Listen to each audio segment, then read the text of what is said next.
has been cut beforehand. So this one will be our base. And then, second of all, we get both bottles that they have the same size, but they are smaller than the base, and put them together.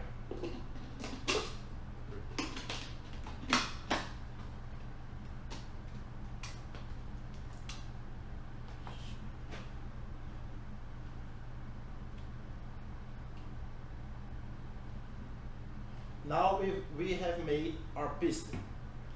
After that, we will put the piston inside of the base and fill it with water.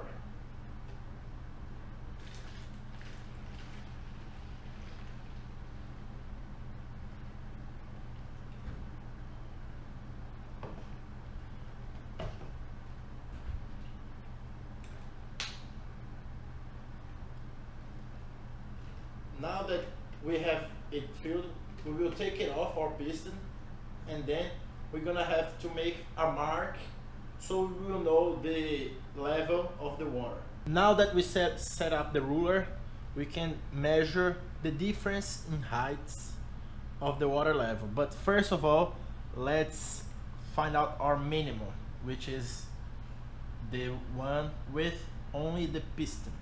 Is around 8.7, and I'm putting a little mark here.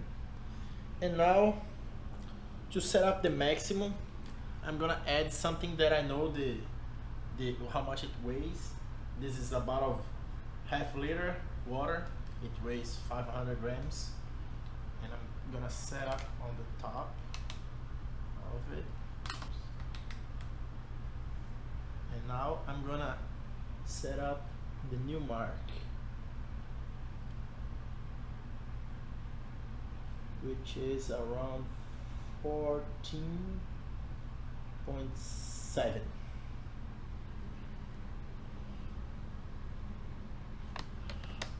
With that in mind, we can check if it works using something that we already know how much it weighs. In our case, we're gonna use a can of beans, which weighs 425 grams, and I'm gonna set up on the top, and it is on 14.2.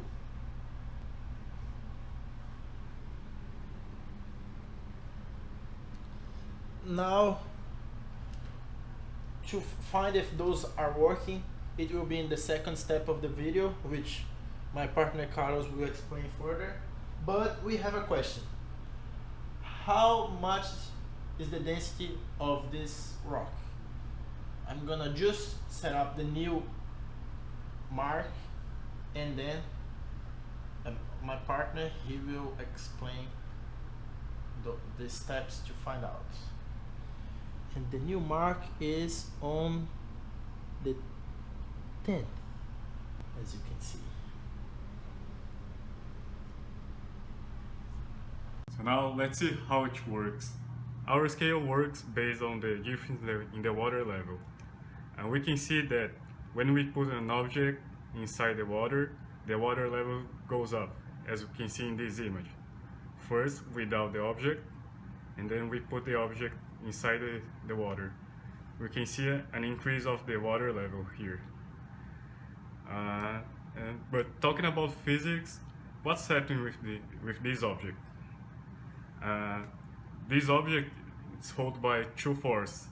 One's the weight, which we represent with W, and the other one is the buoyant force that we represent with FB. So we can say that when the body is static, we can say that buoyant force is equal to the weight. So that's why we can measure the mass of some objects. Using the rule of 3, we can calculate our masses, and we are interested in the difference between the new water level and the origin. The origin is represented as 8.7, the 14.7 represents 500 grams. So if we have 14.2, which is the water level of the beams, and we want the difference between 14.2 and 8.7 to determine the new mass, we can solve this equation and get 458 grams. If we compare to the original mass, which is 425 grams, we can see that there's a difference, but we can say that this difference is from the aluminum can, so it's pretty much the same mass. And if we do the same with the rock that we didn't know the mass, we have the 14.7 as 500 grams, and we have a value of 10 that represents the mass of the rock. So solving this equation, we have like 108 grams for the rock.